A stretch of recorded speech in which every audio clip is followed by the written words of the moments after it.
Je m'appelle Philippe Gabillier, je suis professeur de psychologie à ESCP Europe, qui est l'ancienne, il y a très longtemps, École supérieure de commerce de Paris.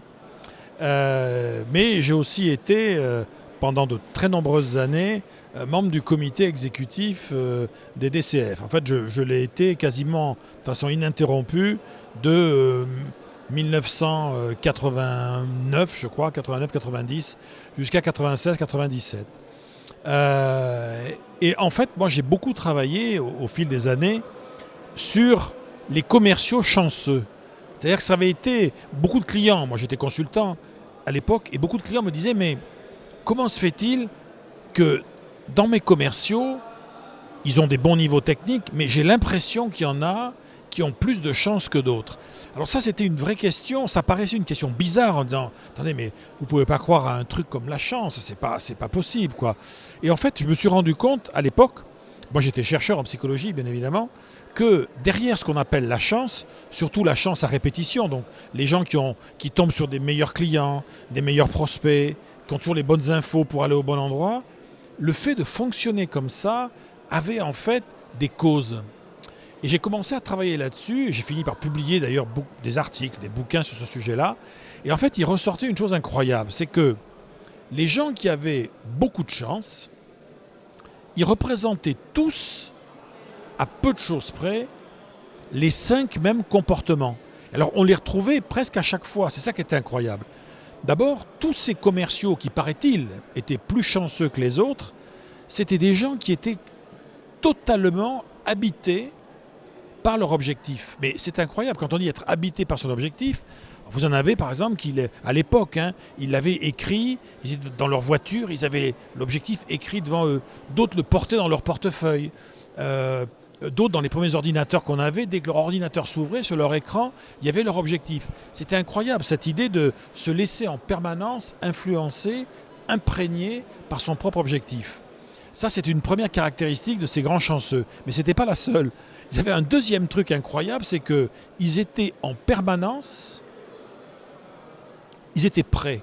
Et ils étaient prêts à la rencontre intéressante, prêts à recevoir l'information qui va les envoyer sur le bon contact, le bon prospect. Il y avait une espèce de, on dit en anglais, luck readiness.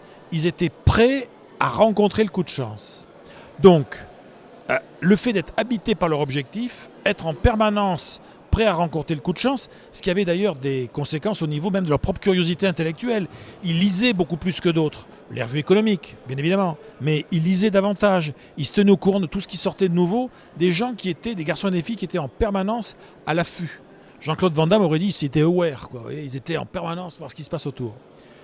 La troisième chose, c'est que tous les grands chanceux dans le monde de la vente sont des garçons et des filles qui véritablement renvoient l'ascenseur aux autres. C'était un point important, ça. Moi, je me souviens, un gars m'avait dit, un vieux formateur à l'époque m'avait dit, tu sais, la meilleure façon pour atteindre tes objectifs dans la vie, c'est d'aider les gens dont tu as besoin à atteindre les leurs. C'est-à-dire, tu veux une information, donne-en une. Tu veux un contact, passe-en un. Donne un contact intéressant à quelqu'un et à un moment ou un autre, tu vas voir, il y a un contact qui va t'être renvoyé. Et cette espèce d'idée selon laquelle, pour avoir de la chance, il fallait fonctionner en connexion avec autrui, c'était quelque chose qui était absolument formidable. La quatrième idée, c'était que les grands chanceux, mais ils avaient autant de pépins que les autres. Alors ça, c'était le client qui ne vient pas, le client qui annule, le rendez-vous raté. Enfin, ils avaient tout, tout. Mais à la différence des autres, ils en faisaient quelque chose. Alors moi, un jour, il y en avait un qui m'avait dit, tu sais, même quand tu as une grosse galère imprévue, tu dois toujours te dire, et s'il y avait ce qu'on appelle un avantage décalé? C'est-à-dire que peut-être que cette galère que tu as aujourd'hui, ce client qui a dit non, ce contrat qui est raté, tu es tombé en panne sur l'autoroute, tu as raté le rendez-vous, c'est la cata. Et si en fait, à cause de ça, peut-être, dans 3 semaines, dans un mois et demi, à cause de ça justement, ça va t'amener sur autre chose. Alors, ça ne marche pas à tous les coups, bien évidemment, mais cette idée selon laquelle, derrière toute fatalité, tout problème, on a peut-être un avantage décalé, ça changeait tout. Puis enfin, et ce qui était d'ailleurs à mon avis le plus important, tous ces commerciaux dont on disait qu'ils étaient des garçons et des filles qui étaient chanceux, c'était des gens qui Dans l'incertitude, il tentait le coup. Celui-là, c'est pas la peine que tu l'appelles, il n'a jamais voulu recevoir personne. Ok, bon ben au moins c'est sûr. Donc c'est clair, il ne va pas me recevoir. Comme je suis déjà présent qu'il ne va pas me recevoir, je vais l'appeler. Puis on verra bien.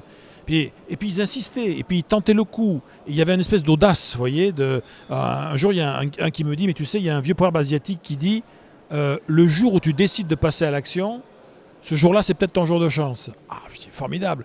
Et donc, quand vous mettez ces 5 éléments ensemble, le fait d'être habité par son objectif, d'être en permanence ouvert à ce qui se passe autour, de fonctionner en connexion avec autrui. Je ne sais pas si tu peux être une chance pour moi, mais moi je vais essayer d'être une chance pour toi. On verra bien ce que ça donnera. De recycler ces emmerdements, il n'y a pas d'autre mot. Et puis à un moment donné de dire top, on y va, j'ose, je tente le coup, je parie, je passe à l'action. Au bout du compte, ça crée effectivement quelque chose de tout à fait différent. En conclusion, on pourrait presque dire que tous ces commerciaux, surtout dans des métiers qui sont des métiers de relations, tous ces commerciaux très chanceux qui semblent rencontrer plus d'opportunités que d'autres, être davantage sur les bons coups, c'est que très vraisemblablement, quand on les regarde attentivement, quand on suit la façon dont ils fonctionnent, on se rend compte que ces garçons et ces filles sont aussi généralement une chance pour les autres. Non seulement pour leurs clients, mais aussi souvent pour leurs collègues. Ce sont des gens qui transmettent, ils aident les autres à réussir. Aider quelqu'un à réussir, c'est un élément clé. Pour ça, moi, je dis souvent, les gens me disent, moi, dans mon métier, je fais beaucoup de développement, on me dit, mais je voudrais être meilleur dans mon job, par quoi il faut que je commence? Et ma réponse est toujours la même. Posez-vous la question, c'est comment de travailler avec moi?